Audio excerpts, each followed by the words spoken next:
The Blink-182 concert was just so amazing.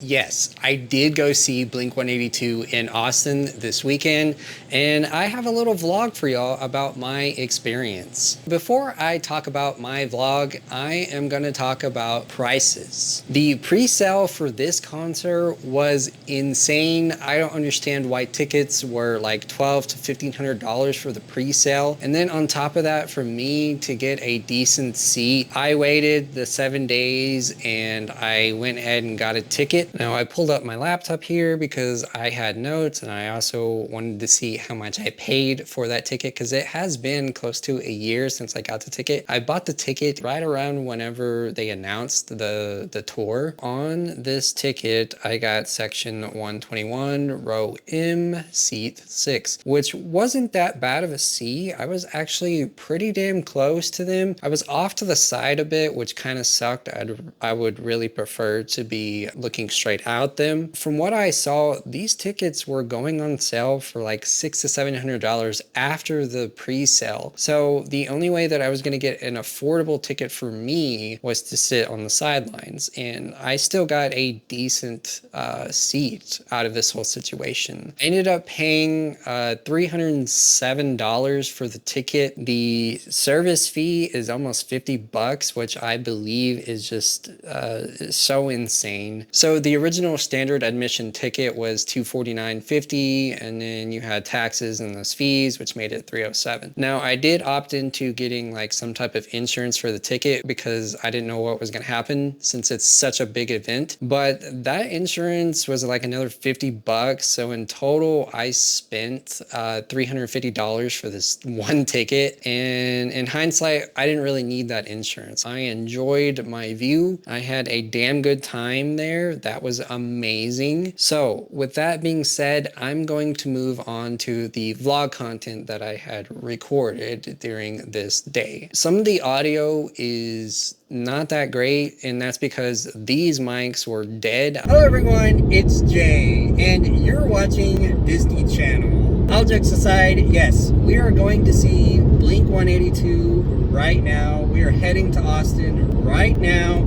and I am really excited about this experience because this will be the first time that I ever went to a concert by myself. I did see Disturbed, and then I did see Slipknot at one point, but I always went with my friends, so this will be the first experience of going by myself. With that being said, this is a long drive for me. It's about a 4-hour drive, which really isn't that long if you think about it. Why do I want to go see Blink-182? Blink-182 was the first pop punk band that got me into punk rock in general. They were the gateway to bands like Circle Jerks. I can remember listening to Blink-182 in my mom's Explorer in like 1999, and the song that was playing was All the Small Things. This was the time whenever like punk, rock, anything would play on the radio. It wasn't just pop. This is gonna be like the experience that I've always wanted as a child, to go see them live. I do plan on changing my apparel a little bit in the hotel. Like I'm gonna go with a more punk vibe that I know and like. Now where this venue is at the Moody Center. It was like it was something else before. It was called the Moody Center, and then they revamped it in a way. So on my trip down to Austin, I just didn't want to go to Austin for one day and just go for the concert. So I ended up going to a mall, which was called the Barton Creek Square. We are at the mall. Boom. The mall was relatively nice, and there were a lot of stores to go to. I ended up not getting anything just because of the pricing, and I heard I already spent so much money on the hotel and the show that I just didn't have enough room to get anything that I wanted from the store. So I kind of just wasted a few hours in there, ate. Food that I got was Panda Express, so it wasn't like anything special for me to like make a vlog about. But I did go to like Vans because we don't have one locally, and there were some neat shoes that I could have got. With that being said, I am gonna go to an art museum. Hopefully I can get in I believe it's like $7. I tried to go to some art museum, which that art museum is called Mexic Art, and I could not find like anywhere to park. So in my vlog experience, I ended up not going to that museum, and I do kind of regret it. What I ended up doing was checking in early at the Omni Hotel downtown. So I ended up not going to the art museum. That was because I couldn't find parking, and so I checked in early to the hotel because they're gonna park my car for me. But like this room, I've never been in a room this big before because I'm poor. This is crazy, man. Like I'm gonna show y'all exactly what I walked into, which is really close to 6th Street. And if you don't know what 6th Street is, it's basically the street where all the bars are. It was really nice. I've never been in a really big hotel room before. I've never really left my home before, actually. This was the first time that I just went all out, did something by myself, for myself. This is literally what I walked into whenever I checked in, and it's fucking insane. Like, this is the living area, and I'm only staying for one night, but I wanted to go all out for my birthday because this Blink-182 concert is like a gift to myself for my birthday. I have a balcony to see the city of Austin. Moving past the balcony, we're gonna go into the bedroom, which is right here. It was the door that we passed. This is bigger than my apartment, dog. Like, what the fuck? Like, this is so nice and so bougie. I am surprised that I did this by myself. Like, usually I have somebody's help, but I did all of this by myself. There's only one bathroom, but it's still fucking lit. Like, that's huge. Never seen that before. This is fucking lit. This is so lit. Like, I'm having a blast. This is like the nicest thing that I've ever done for myself. On this hotel room that I booked, it ended up being like $450 for a night, which is still pretty expensive. But for what I had received, I wasn't upset. It was really good. The staff there were really, really nice. They were willing to help me out in any way possible, and that was just an amazing experience to have being there. So what I ended up doing for the rest of the evening is I ended up staying in the hotel room because it was just so big and so nice to be in. After a few hours of me being in the hotel room, I ended up changing into my attire that I was going to wear at the show. Basically, this will be the fit for the Blink-182 show. I have this little peep tee and my ripped up jeans that I've had since middle school that still fit, but I actually added the holes to make it more punk aesthetic. And then I have my yellow Vans. But for the most part, this will be my fit. I didn't want to like wear any chains or anything because I didn't know about like getting into the show.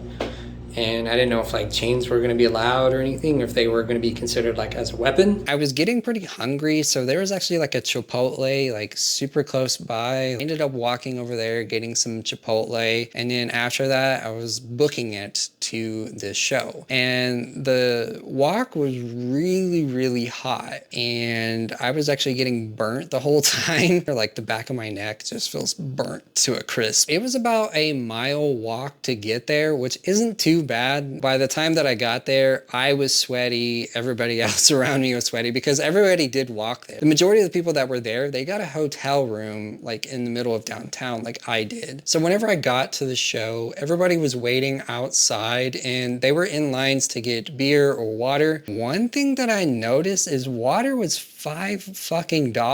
Like, what the hell? I think a beer, it's a crafted beer, which makes it like, what is that? Bud Light, you know? Like, is it actually crafted beer or is it Bud Light? Or not Bud Light, but you know, whatever. Fuck the controversy. Who cares? The crafted beer there was like $12.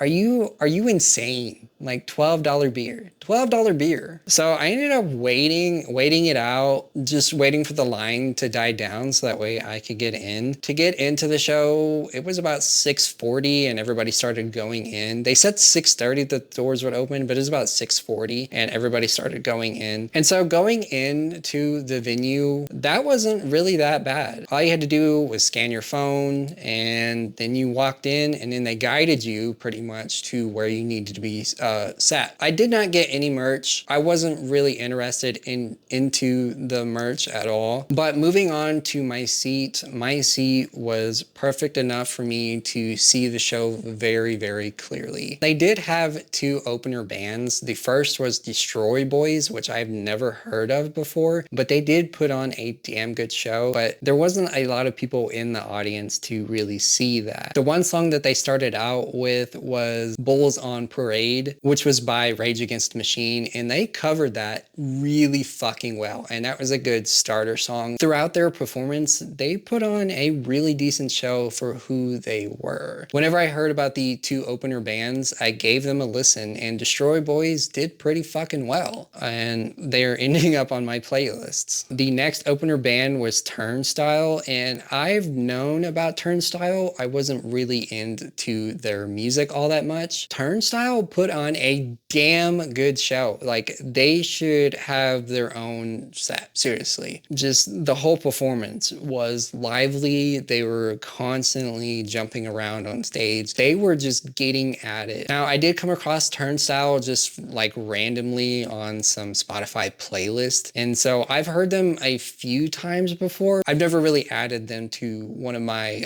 pop punk playlists. So they will be added now because that was just a damn good performance.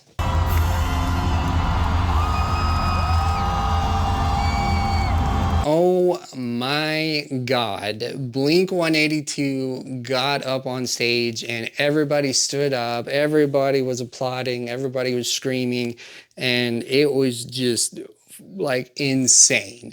It was so goddamn insane. Each song that they did, and they covered a lot of hits of theirs. They did play All the Small Things at the end of their set, which was a good idea because that's one of their most popular songs ever that ended up on the radio. But they ended up playing Always, First Date, I Miss You, The Rock Show, Man Overboard, and that